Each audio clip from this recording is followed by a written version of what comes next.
Hey guys, and welcome back to GG Watched It. Thanks for tuning into the video. So, as the title says, we're going to be talking about episode 7 of season 7 of Younger. So we're just going to hop right into it with my thoughts and opinions on this episode. So when the episode starts, we see Liza and Josh helping Maggie move into her new art gallery.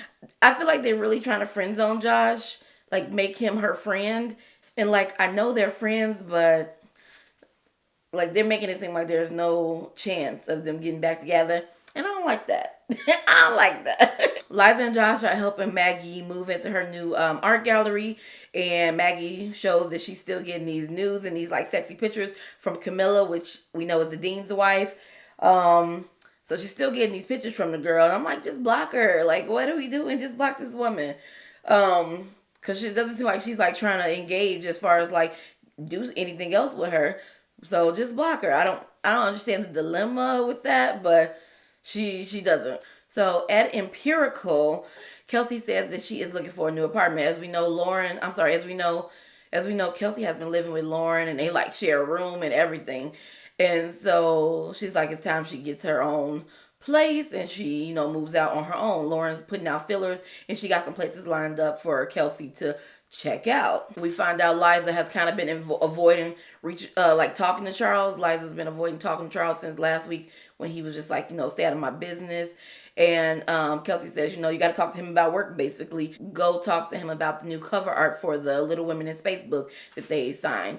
So she goes to talk to Charles, and when she goes into his office, he's on like FaceTime on the computer with Diana. I'm so glad we got to see Diana. Like, why isn't Diana on this season? That's one thing. Like, it's the final season. I think everybody needs to be there. So for whatever reason, Diana's not the Diana has not been on the season really. But so we get our first glimpse of Diana this season, and she's on FaceTime. She's still on her honeymoon with Enzo, and she lets them know that she's having a good time, and she's gonna stay on her honeymoon. So I guess that is the excuse they're giving us for why Diana is gone. Liza and Charles talk to her for a minute, and then once she hangs up, it's kind of like awkward silence because they are feeling weird around each other after, like he said, like after he told her to, mind her own business. They have like an awkward kind of tension now. So he tells her he got some news, and she's like, is it business news, work news, or is it personal news? Because I don't want to get in the middle of that. Liza's so awkward sometimes. But he says basically like one of their authors died, and that he wants some people from Empirical to come to the funeral, like to show their respect. Is one of their past authors that left them, so he wants them to come to the funeral. But he also tells Liza that the man who died, Ian Clark, he is the guy whose wife Charles slept with when he was younger. He slept with like an older woman, and it was this author's wife. And so he is like kind of apprehensive and nervous about seeing her again because, as we saw a season or two back, he wrote like a manuscript about his time, with his affair with this woman, called The Misadventures of Henry Kane. Is that what it's called? Yeah, so as we saw in the previous season, he wrote a manuscript called The Misadventures of Henry Kane that kind of details his like rendezvous affair with this woman. So he'll see her at the funeral probably because it's her husband that died. And Liza loved that book. She wanted him to finish it because she really liked it. But he never did. So we go to Maggie's class, like she's teaching the class at the university. So at Maggie's class, after the class, the dean comes in and tells Maggie that the dean comes in and tells Maggie that she really enjoyed having her and Lauren at their dinner the week before, a couple days before. She had a good time with Lauren and Maggie, and that Lauren was all over her, and Maggie's like, how it is, we're new and fresh. And the dean is just like, me and my wife Camilla were never like that, and she's never wanted to be like too intimate with her. Her wife seems to have trouble, finishing the job with her, and so she kind of lets that tidbit information off to Maggie, and I'm like, do you even know Maggie like this? You telling her all your business, girl. Like, we never heard of you before this season, and you telling Maggie all your little business. I was like, okay. So she said sometimes she thinks about, letting her wife outsource so that she can have like an enjoyable, I guess, sexual experience. And but she said when she thinks about letting she says when she thinks about letting her wife outsource, she immediately changes her mind, because then she thinks about killing her and killing them both, for going behind her back, whoever the imaginary woman is.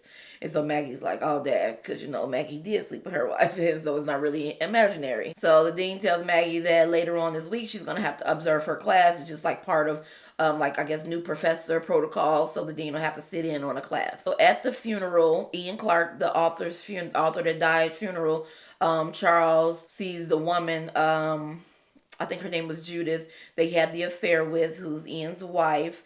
And she kind of pulls him aside and kind of flirting with him.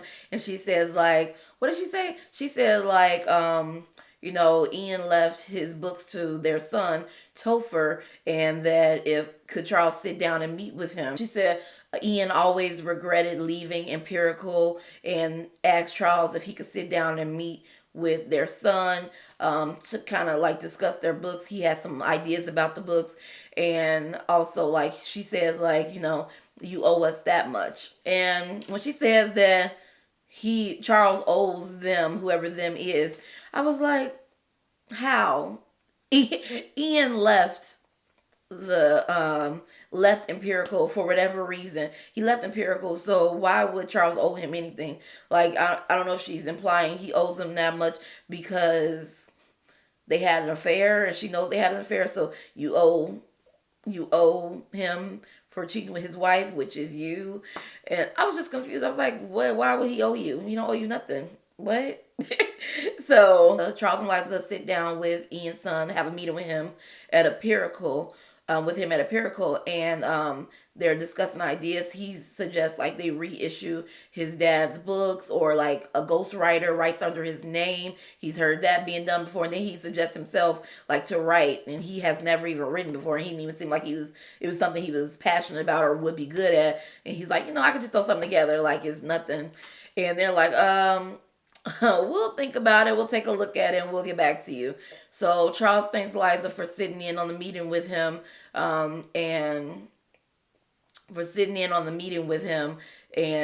helping him out with this. And she says no problem. They smile at each other, and I was just like, are we really trying to set Charles up for a comeback with Liza after he dissed her last week? I'm so annoyed. Like, first of all, this just happened the episode before. So a gradual progression of if you trying to make them friends again, I understand, I guess. But it's too quick for her to be like, sly smiles, and he just dissed you last episode. So I guess. So Liza and Charles smile at each other after he thanks her for helping him read over these books. So the dean is sitting in on Maggie's class, and she kind of defends Maggie with the students because Maggie did a showing in the past, like it seemed like years and years ago. The title of Maggie's showing from back in the day was a derogatory term, and the dean kind of says, the dean kind of defends Maggie, and Maggie's like, back in the day, art was based off the times and everything like that. So she said like times, basically implying like times have changed. She wouldn't say that now, but she said it then. And so the dean defends her. They have like a little, friend moment. Thanks for defending me, girl. And as Maggie continues forward with the class, she gets a notification on her phone. It looks like she's giving the class the visuals for the class through her iPad or something, and she has it hooked up to her personal iPad. So as she's continues teaching the class, she gets a message comes through, which is these sexy pictures that Camilla, the dean's wife, has been sending, that Maggie, for some reason, has not blocked this woman. I don't understand it. What? So Maggie still has not blocked her, so of course, which I already thought that was going to happen, a message comes up on the screen and is the picture of Camilla, the dean's wife, in like lingerie, and her head's cut off. But the dean at first didn't notice, but then she sees like it's her wife. She notices her body, and so she's like, that is my wife, and she storms out, rightfully so. And so Maggie chases after her, and she's like, it's not what you think, even though it kind of is what you think. So she storms out, and Maggie chases her. She says, not what you think. Basically, she lies and says, Camilla petitioned me to do like a painting, not a painting, like a sculpture of her for you for your anniversary. And you can tell that the dean didn't buy it because, yeah, convenient, I doubt it. And Maggie didn't even say it convincingly enough. So the dean says, okay, just okay. It's no big deal. And she says it in such a way that it's obvious it's a big deal. And Maggie's like, okay, good. I'm glad it's straight. Obviously, it's not straight. Read the room, Maggie. You can tell that woman is still upset. So I was like, what? Did you really think it's okay? She said it like, it's fine. No big deal. It's over. It's fine. I was like, it's not fine, Maggie. Don't drop it. Convince her more. You have not convinced anyone. So she doesn't believe Maggie. So once Maggie leaves, for some reason, feeling secure in her excuse, the dean goes on her computer and messages someone and saying that Maggie is transphobic. And it leads back to the controversy that she had in the classroom with the student and the derogatory term that she used in her showing from years ago. So we go back to Empirical, and Liza and Charles have both read through some of Ian's old books to see if they can possibly reissue them or what they can do with them. And they realize like, no, this is not good. And Charles is like, I don't know what I was reading years ago, but this is not it now. We can't do anything with these books. He like has one-dimensional women characters, like women won't like it because of the way he portrays them, and he just is not good writing. As he's talking to Liza about how they can't do anything with these books, he sees his manuscript of The Miseducation of Henry Kane on Liza's desk, and he's like, you still got that manuscript? And she's like, I can't get out of my head. And I'm like, Liza, drop it. Drop it. He told you he didn't want to write this book. She keep bringing it up. And I'm like, leave it alone. He said no. He said no like a year ago. You keep bringing it up this episode. And I'm like, they about to bring this book back. Oh, thank you. They hit me over the head with the fact that they want to bring this book back. So Charles said that maybe he's kind of feeling like maybe Ian knew about his affair with his wife, and he's kind of feeling guilty about it. So Liza says she's going to go and tell his son about, she says she'll be the one to tell the son about she says she can be the one to tell the son that they're not going to reissue the books. And Charles is like, no, it's my responsibility. And she's like, well, I'll go with you. And I'm like, he said it's his responsibility. Like, Liza, this whole episode is like pushing herself in Charles' business. And even though I don't think he should have said that last week, what he said, this episode, I was like, leave him alone. This man said he gonna do it. And she's like, I'm gonna go and help you. No, he said he'll do it. How many times, like in this, like what? This man is not your man. This man's not your man. So leave him alone. So just keep it professional. In a professional setting, he said, I'll handle it. And then she said, no, I'm coming. I was like, okay. So Kelsey visits the open house that Lauren set up for her, that Lauren set up for her to go to because she's looking for a new apartment. And when she goes there, she sees that it is not an open house exactly. It is a casting call, open audition for a real estate reality show. And Lauren is like, this will be a good look for your brand. You should do this. You're a boss and you should be on this show. Like, it'll be a good look for you. So Kelsey is kind of reluctant to do it, but she is convinced, and then she decides to do it because I think they pay for all closing costs on the apartment or something like that, and it comes furnished, whatever the apartment you decide. And they introduce us to kind of like the real estate agent that's the host of the show. And I was like, is this gonna be the new love interest for Kelsey? He was just very much in the range of that, like that from the season 1 to the boyfriend she had at the beginning of the series. So they kind of throw him at us, kind of like maybe there might be a thing happening with Darren. And so I hope they don't do that, but they probably will. So yeah, so Kelsey decides that she's going to do the show. So at dinner, Liza and Charles have dinner with Ian, the author's son, and they let Topher know, the son, they let Topher know that they won't be reissuing the books. They can't figure out a way to make it work. They can't do it. And he's like, this is the only thing his father left him until his inheritance kicks in when he's 30. His inheritance kicks in when he's 30, so he wanted to figure out a way to make money with these books. And Liza's like, you seem like you're about to be 30 soon, so you should just, wait until you're 30. You'll be 30 soon, right? She said, when's your birthday? She says, when's your birthday? And that's when they know he was born in 95, so he won't be 30 for another couple of years. And Charles kind of does, like, I guess, quick math in his head, and he's like, 95. And we kind of know that he had the affair with the boy's mom when he was, I think, when it was the summer of 94. So he's like, that's pretty close to around the time after I was with his mom. So he kind of looks at Liza like, girl. So Charles starts asking kind of like questions like, you're not the same height as your father, and you don't look like your father. And the guy's like, no, I don't look like my father, and I'm taller than most of the other kids in my family. And Liza catches on. Charles is asking more questions about his mom, and he's like,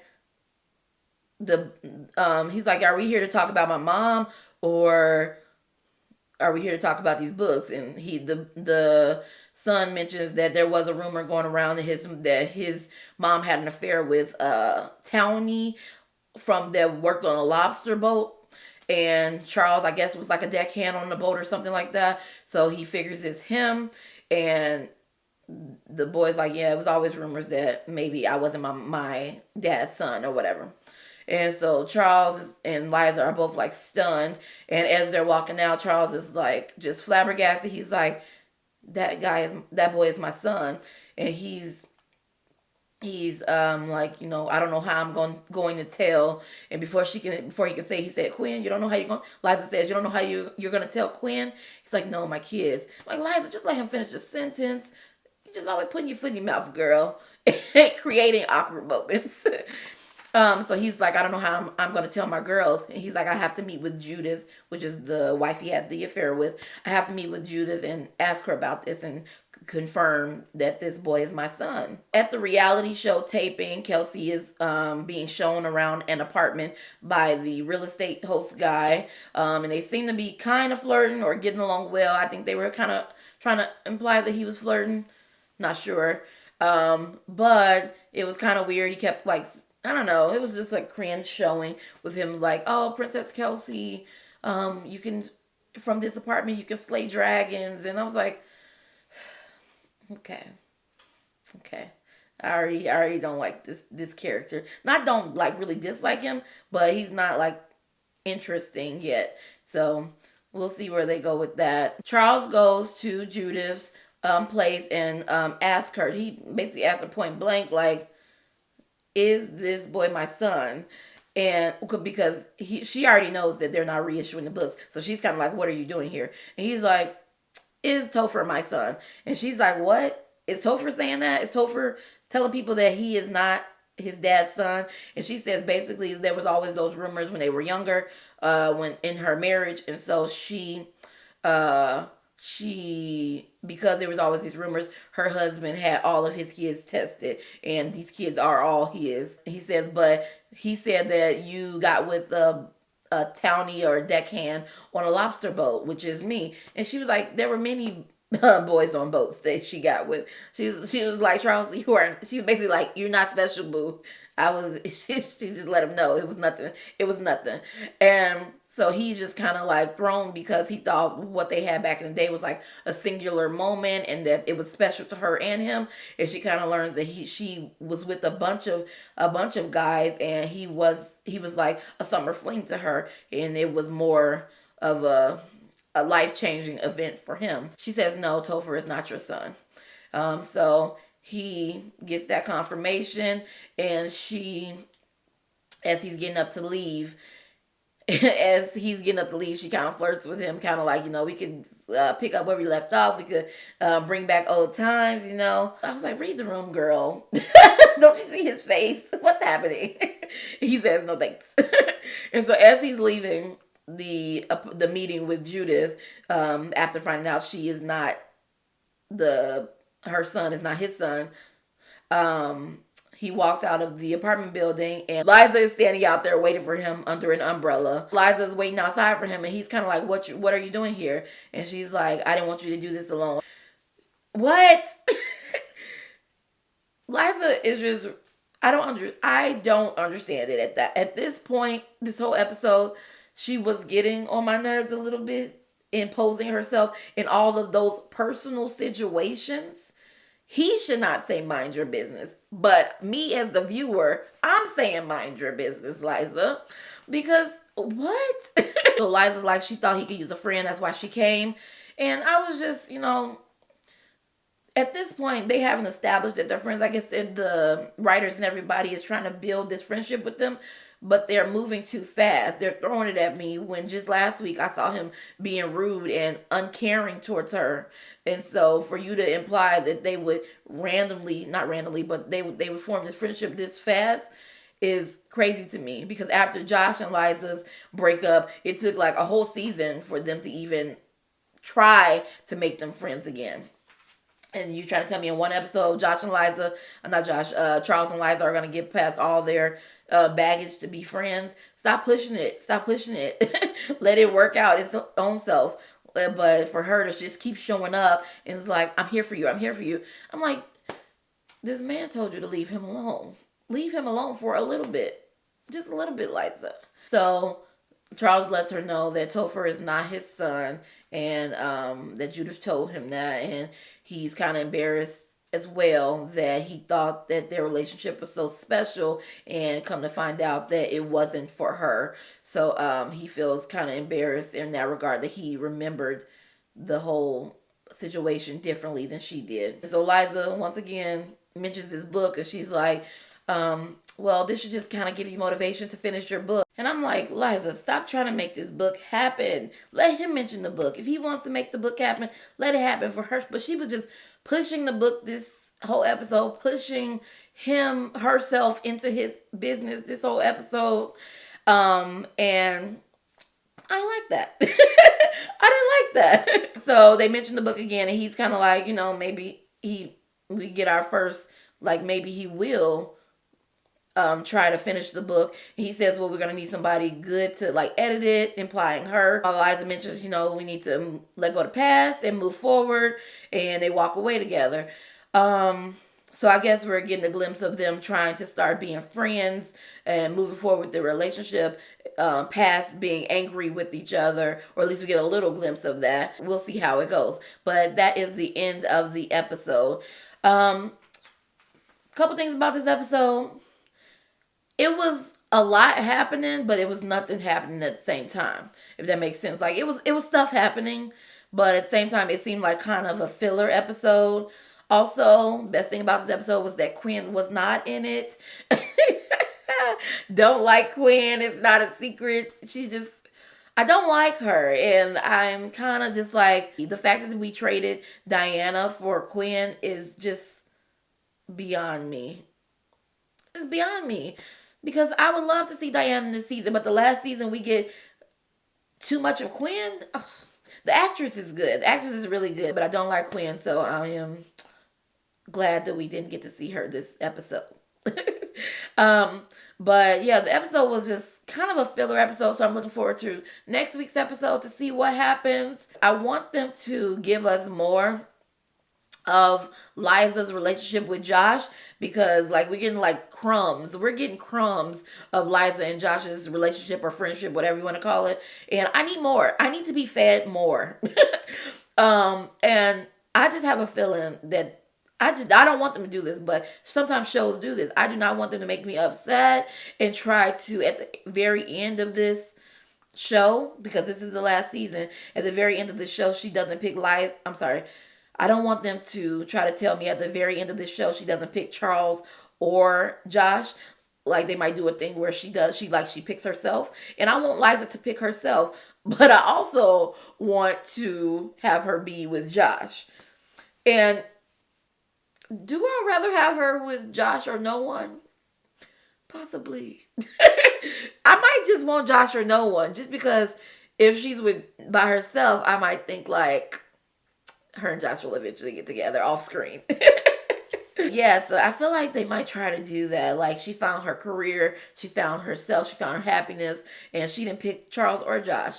And I don't want that. I want her to find happiness within herself, but I also really want her to pick Josh. I feel like we've been so invested for 7 seasons, and for several seasons, for her not to pick anyone would just be such a letdown. I'm reclaiming my time. I'm reclaiming my time. So I need for it to happen. One or the other, preferably Josh. Thank you guys for watching me review and recap and rant and rave about Younger, because it is my show. Please tune in next week for episode 8. These episodes I'm going to try to drop on Fridays from now on. I know I've been dropping them on like Saturdays, Sundays, but I want to get a more consistent schedule. But thanks again for watching. Please like and subscribe. Share your thoughts and opinions about the episode below. So I'll see you guys next week on my next video.